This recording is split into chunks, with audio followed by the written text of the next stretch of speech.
You've got a new plan. Again, new strategy, new goals, maybe a color-coded Notion board if we're getting fancy. This time you swear it'll stick.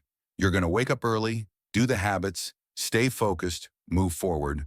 Cut to a week later, you're staring at that same plan, untouched. Another system, another failure. And deep down, you're asking the one question that keeps you up at night. Why does nothing ever change? It's not that you're lazy. You care. You want more. You can see the life you're trying to build. So clearly it hurts. But for some reason, your reality just won't move. And every time you try, it's like running in sand. You rewrite your plan thinking this one will finally unlock the momentum. But the outcome never changes. And maybe, just maybe, the problem isn't your plan. The illusion of planning equals progress. Let's start here. Planning feels productive. You get that dopamine spike. You're organizing, mapping, forecasting. You feel in control, hopeful, like the future is finally manageable. But here's the uncomfortable truth. Planning is safe. Action is scary. Planning keeps you thinking about change without risking the pain of actually doing it. It's a way to stay in motion without movement. You build the perfect routine, but never live it. You map out your dream career, but don't apply. You create the new habit tracker, but skip day 2. Why? Because planning doesn't ask you to feel. It doesn't ask you to fail. It lets you stay smart, comfortable, impressive. But real change, it's messy, emotional, vulnerable. It asks you to risk being bad before you get better.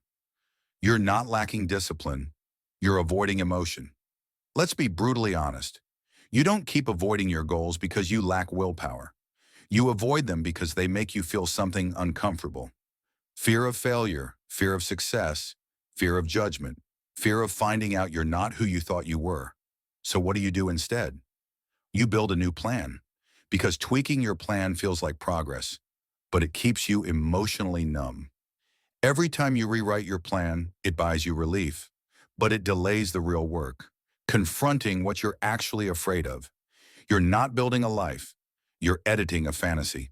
Every time you redo your plan, you're chasing a version of yourself who's perfect. She wakes up at 5 a.m. He journals daily, eats clean, never scrolls.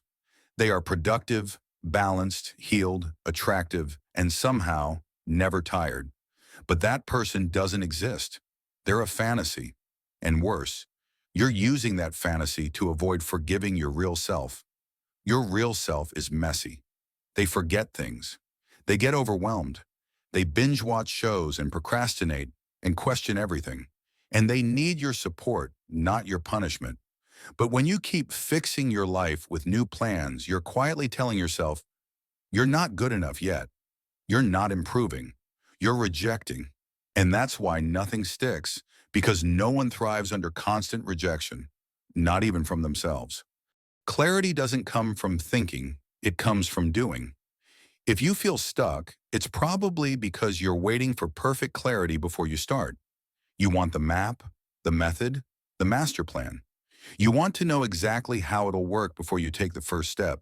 But life doesn't work that way. You don't think your way into clarity, you move your way into it. Action creates feedback, feedback creates insight, insight shapes direction. But when you wait until you feel ready, you skip that entire loop. You stay in your head, and your head can't solve what your hands have never touched. What you actually need is commitment, not certainty. Here's what high achievers never want to admit. The only way out is through the discomfort, through the resistance, through the messy first tries and awkward momentum. You can't skip that part. You can't plan your way around it, and rewriting your plan every time things feel hard, that's just a way of avoiding commitment. You think you need a better strategy, but what you really need is to stay when it's not fun anymore, to show up when it's boring, to keep going when you doubt yourself, because that's where your life changes. But what if it's deeper than that? Let's go one layer deeper.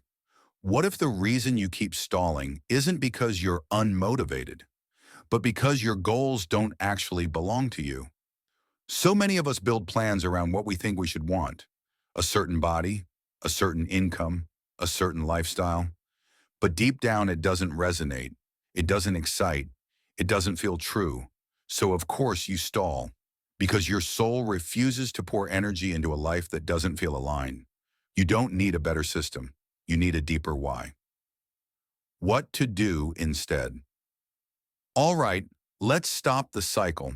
No more planning paralysis. No more identity crisis spreadsheets. Here's how you rebuild real momentum. 1. Stop trying to optimize everything. Pick one thing, one move, one commitment, and actually do it every day for a month, even when it's messy, even when it's not perfect. 2. Embrace the cringe phase.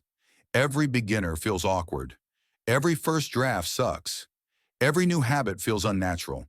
That's not a sign you're failing. That's a sign you're growing. Third, let go of the 10-year vision. Look at the next 10 days. What do you want to feel more of? What do you want to feel less of? That's enough. Start from there. 4, define success by alignment, not achievement. Are you doing what matters or what looks good? Are you choosing what's true or what's popular? 5, make peace with slow progress. Consistency beats intensity. Always. Final thoughts. You keep rewriting your plan not because you're broken, but because you still believe a better version of yourself is hiding somewhere inside. And that's beautiful. But you don't find that version by obsessing over what you should be. You find it by accepting who you are and showing up anyway. Not perfectly, not when it's convenient, just consistently. You don't need a better plan. You need fewer distractions, deeper honesty, and the courage to act before you're certain.